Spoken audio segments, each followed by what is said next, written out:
வணக்கம் அன்பு நண்பர்களே. அதிமுகவுக்கும் விஜய்க்கும் கூட்டணியே வரப்போறது இல்லையா? இப்ப தொடர்ச்சியா ஒரு தகவல்கள் ஊடகங்கள்ல வெளியாகிட்டு இருக்கு. விஜய் தனித்து தான் தேர்தலை சந்திக்க போறாரு, தன் தலைமையில தான் ஒரு அணியை சந்திக்க போறாரு, அதிமுகவுக்கும் விஜய்க்கும் கூட்டணி அமையறதுக்கு வாய்ப்பே இல்லை அப்படிங்கக்கூடிய குரல்கள் தொடர்ந்து ஊடகங்கள்ல ஒழிச்சுக்கிட்டே இருக்கு. அப்படின்னா யாருக்கு லாபம்? திமுகவுக்கு எதிரான ஓட்டுகளை மொத்தமா அறுவடை செய்யறதால அதிமுகவுடைய வெற்றியா இருக்கும். ஆனா அதிமுக அதை தவற விட்டுருச்சா அல்லது விஜய்க்கு தான் அரசியல் புரிதல் இல்லையா? விஜய் தனித்து தேர்தலை சந்தித்தார்னா அவர் வேணா ஜெயிக்கலாம், விஜயகாந்துக்கு ஏற்பட்ட நிலை ஏற்படலாம், 10% 11% ஓட்ட காட்டலாம். ஆனா மீண்டும் திமுக ஆட்சிக்கே வந்துடாதா? எதிர்கட்சிகள் பிளவுபட்டு நிற்கிறப்ப அந்த ஆளும் கட்சிக்கு தான சாதகமா அமையும். அப்படி பல்வேறு வகையான கோணங்கள் இருக்கே.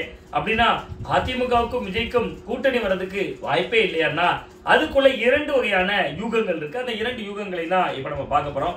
ஒன்று, அதிமுகவுக்கும் விஜய்க்கும் உறுதியா கூட்டணி வரப்போகுது அப்படிங்கக்கூடிய கோணம். இன்னொன்னு, கூட்டணி வரப்போறதே இல்லை, அந்த பேச்சுவார்த்தை மனக்கசப்புல முடிஞ்சிருச்சு அப்படிங்கக்கூடிய விஷயம். முதல்ல கஷ்டகாலத்துல இருந்து ஆரம்பிப்போம், அதாவது மனக்கஷ்டத்துல இருந்து ஆரம்பிப்போம். தொடர்ந்து தமிழக வெற்றி கழகத்தில இருந்து அதிமுக தரப்பு கிட்ட பேச்சுவார்த்தை நடத்திக்கிட்டே இருந்திருக்காங்க. பேச்சுவார்த்தை எல்லாத்திலையுமே சரிபாதி தொகுதிகள் 234 தொகுதியில உங்களுக்கு 117 தொகுதி, எங்களுக்கு 117 தொகுதின்னு பேசுறது எடப்பாடி பழனிசாமி அவர்களை ரொம்பவே உஷ்ணப்படுத்திருச்சு அப்படின்னு சொல்றாங்க. இதுவரைக்கும் நீங்க தேர்தல் ரீதியா எந்த வெற்றியும் பதிவு செய்யல, விஜய் இன்னைக்கு உச்ச நட்சத்திரம் தான். ஆனா 117 தொகுதிகள் கேட்கறது கொஞ்சம் ஓவரா இல்லையா? ஆட்சியில் பங்கு அதிகாரத்தில் பங்கு நீங்க கூப்பிட்டுக்கிட்டு எங்க கிட்ட இருந்து அதை புடுங்க நினைக்கிறது சரியா இருக்குமா? ஏன் அப்படி சொல்றாரு அப்படின்னு பாத்தீங்கன்னா, முதல்வரா எடப்பாடி பழனிசாமி இருந்தாருன்னா அதே காலகட்டத்தில் 2.5 ஆண்டுகளுக்கு பின்பு விஜய் கிட்ட ஆட்சி ஒப்படைக்கணும். அதுலயும் விஜய் தான் முதல் முறையா சிஎம் ஆகணும். 2.5 ஆண்டுகளுக்கு பின்பு அதிமுக ஆட்சி கட்டில இருந்துக்கலாம் அப்படிங்கக்கூடிய விதங்கள்லாம் பேசப்பட்டதா சொல்லப்படுது. அப்பதான் ஏற்கனவே பலம் தின்று கொட்டை போட்ட இயக்கம் அப்படின்னு பேசப்படக்கூடிய அதிமுகல ஓபிஎஸ் வீழ்த்தி, டிடிவி தினகரனை வீழ்த்தி, சசிகலாவை வீழ்த்தி, இன்றைக்கு அந்த இடத்துல கூடிய எடப்பாடி பழனிசாமி அவர்கள் இன்னொரு கோணத்துல யோசிச்சாராம். விஜய்க்கு 2.5 ஆண்டுகள் ஆட்சியை கொடுத்துட்டு நம்ம உட்கார்ந்து இருந்துட்டு 2.5 ஆண்டுகள் கழித்து ஆட்சிக்கு போலாம்னா அந்த 2.5 ஆண்டுகள்ல விஜய் தன்னை ஃபார்ம் பண்ணிட்டாரு, நல்ல ஒரு முழுக்கமான அளவுக்கு அவர் தன்னை ப்ரூவ் பண்ணிட்டாருன்னா அந்த 2.5 ஆண்டுகளுக்கு பின்பு ஒரு ஆட்சியை கழிச்சுட்டு தேர்தலை சந்திச்சுட்டா என்ன பண்றது அப்படிங்கக்கூடிய கேள்வியும் மிக முக்கியமானது. அப்ப அது போகாத ஊருக்கு வழி சொல்ற மாதிரி இருக்கு. சோ இந்த பேச்சுவார்த்தையில உடன்பாடு இல்லை அப்படின்னு எடப்பாடி பழனிசாமி தான் பிரேக் பண்ணதா சொல்லப்படுது. இது ஒரு பக்கம் இருந்தாலும் கூட இன்னொரு கோணத்துல ஒரு பார்வையும் இருக்கு. அதுக்கு முன்னாடி எடப்பாடி பழனிசாமியும் ஒரு ரகசிய சர்வே எடுத்தாராம். விஜய்க்கு எந்த அளவுக்கு செல்வாக்கு இருக்கு அப்படின்னு பார்த்தப்ப விஜய் ஒரு இருந்தாலும் தமிழ்நாட்டு ஹீரோவா இருந்தாலும் கூட அவருக்கு கேரளால அபரிவிதமான செல்வாக்கு இருக்கு, கர்நாடகாவில் கூட செல்வாக்கு இருக்கு. ஏன் பிரசாந்த் கிஷோரே சொல்றாரு, என்னோட கட்சிக்கே விஜயனுடைய வருகை ரொம்ப சூப்பர்பா இருக்கும், பீகார்ல கூட அவருக்கு ரசிகர்கள் இருக்காங்கன்னு சொல்றாங்க. ஆனா அவர் இந்தியா முழுவதும் பிரதமர் ரேஸுக்கு நிக்கல, தமிழ்நாட்டோட முதல்வர் ரேஸுக்கு நிக்கிறாரு. சோ அப்படி இருக்கும்போது அவருக்கு எந்த அளவுக்கு மக்கள் செல்வாக்கு இருக்குன்னா ஒரு நடிகராக அவருக்கு செல்வாக்கு இருக்கு.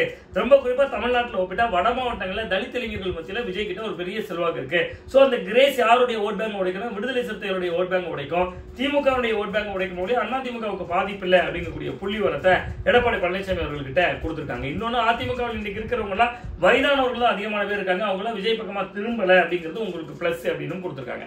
சோ அவர் அதனால கொஞ்சம் அடைக்க வசிப்போம் அப்படின்னு எடப்பாடி பழனிசாமி அவர்கள் இப்போதைக்கு இப்படியே இருக்கட்டும் அப்படின்னு சொல்லியிருக்காராம். ஆனா பிரசாந்த் கிஷோர் தேர்தல் வியூக வல்லுநர்ங்கிறாங்க, பயங்கர நாலேஜ்ங்கிறாங்க. அவர் என்னடானா ஒரு தொலைக்காட்சிக்கு கொடுத்த பேட்டியில விஜய் தனிச்சு தான் நிப்பாருன்னு சொல்லிட்டாரு, அதிமுகவோட நெருங்காதுன்னு சொல்லிட்டாரு. இதுக்கு பின்னாடி என்ன, அது உண்மையா அப்படின்னு நம்மளும் விசாரிச்சோம். தாவேகா வட்டாரத்திலையும் விசாரிச்சோம், அதிமுக வட்டாரத்திலையும் விசாரிச்சோம். அங்கு கிடைத்த தகவல்கள் இன்னும் ஒரு மாறுபட்ட ஒரு திசை வழியை அது நமக்கு காட்டுச்சு. வேற ஒண்ணும் இல்ல, பிரசாந்த் கிஷோர் தேர்தல் வியூகம் இருக்கிறதுல ரொம்ப வல்லவர் தான். பேராசிரியர் ராமசீனிவாசன் அவர்கள் தொடர்ந்து குறிப்பிட்டப்ப அவர் குறிப்பிடுகிறது போன்று அவர் பிரசாந்த் கிஷோரை பொறுத்தவரை ஒரு விற்பனையாளர். போன தேர்தலில் திமுக வேலை பார்த்தாரு, இந்த தேர்தலில் விஜய்க்கு வேலை பார்க்க வந்திருக்காரு, அவ்வளவுதான். ஆனா அவருடைய வியூகம் எப்பொழுதுமே வெற்றிகரமான வியூகமா தான் இருந்திருக்கு. அண்மையில் நடந்து முடிந்த பீகார்ல இடைத்தேர்தலில் அவருடைய கட்சி பிரசாந்த் கிஷோரோட சொந்த கட்சி 3 தொகுதியில போட்டிட்டு 2 தொகுதியில டெபாசிட் இழந்தாங்க, அது வேற கதை. ஆனா அவர் வேலை செய்த இடங்கள்ல எல்லாம் தன்னை நல்லாவே ப்ரூவ் பண்ணியிருக்காரு. அதுல ரொம்ப மிக மிக முக்கியமான ஒரு விஷயம் அப்படின்னு பாத்தீங்கன்னா, பிரசாந்த் கிஷோர் ஒரு ஸ்கெட்ச் போட்டிருக்காராம். அதாவது அதிமுக தாவேகா ஒரு வேவ் லென்த் பொருந்தி போற ஒரு சூழல் இருந்துச்சுன்னா அது திமுக உடைச்சிருவாங்க.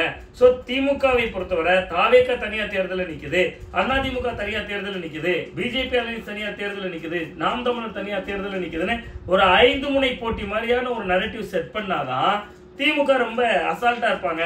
கடைசி நேரத்தில் அதிமுக தாவேகா கூட்டணியை உருவாக்கிக்கலாம் அப்படின்னு அவர் ஒரு ஸ்ட்ராட்டஜி பண்ணியிருக்காரு அப்படின்னு சொல்லப்படுது. ஆனா இதெல்லாம் நம்புறபடியாக இருக்கு அப்படிங்கக்கூடிய கோணமும் மிக முக்கியமானது. ஏன்னா அண்மையில ஜெயலலிதா அவர்களுடைய மறைந்த முன்னாள் முதல்வருடைய பிறந்த நாள் வந்துச்சு. அந்த பிறந்த நாளுக்கு அவர் ஒரு வாழ்த்து ட்வீட் கூட போடல விஜய். அந்த பிறந்த நாளுக்கு அவருடைய தமிழக முதல்வராக இருந்த விஜய் ஜெயலலிதா அவர்களுடைய நினைவு குறிப்புகள் எதையும் ஷேர் பண்ணல. இன்னும் சொல்ல போனா கடந்த 2011 சட்டமன்ற தேர்தலில் இடைமலர்ந்தால் ஈழமலரும் பிரச்சாரம் பண்ண நாம் தமிழர் கட்சியினுடைய இன்றைக்கு நாம் தமிழருடைய முகமா பார்க்கப்படக்கூடிய சீமான் அவர்களை போல விஜய் மக்கள் இயக்கம்னு வச்சுக்கிட்டு கொடி பிடிச்சிட்டு அதிமுக ஓட்டு கேட்டவர் தான் விஜய். ஆனா அவர் எந்த விதமான முன் நினைவு கூறலும் செய்யல, நினைவு கூர்ந்து அவர் எந்த விதமான தகவல்களையும் பேசல. அப்படிங்கக்கூடிய விதத்துல ஒரு சின்ன ட்வீட் கூட போட்டு பிறந்த ஜெயலலிதா அவருடைய பிறந்த நாளுக்கு ஒரு வாழ்த்து செய்தியோ அவருடைய சாதனைகளை நினைவு கூர்ந்தோ சொல்லலைங்கிறது அதிமுக விஜய் கூட்டணி வராது அப்படின்னு பேசக்கூடிய அரசியல் பார்வையும் இருக்கு. பார்க்கலாம் தாவேகா அதிமுக கூட்டணி சாத்தியமா, அப்படி ஒருவேளை அந்த கூட்டணி அமைஞ்சா அது வெற்றி கூட்டணியா, திமுகவை அந்த கூட்டணி அமையாமல் வீழ்த்த முடியுமா, அல்லது அந்த கூட்டணி அமைந்தால் தான் வீழ்த்த முடியுமாங்கிறதையும் மறக்காம கமெண்ட் பாக்ஸ்ல கமெண்ட் பண்ணுங்க. மீண்டும் நல்ல ஒரு அரசியல் அப்டேட்டோடு உங்களை சந்திக்கின்றேன். நான் உங்கள் சுவாமிநாதன், ஊடகவியலாளர்.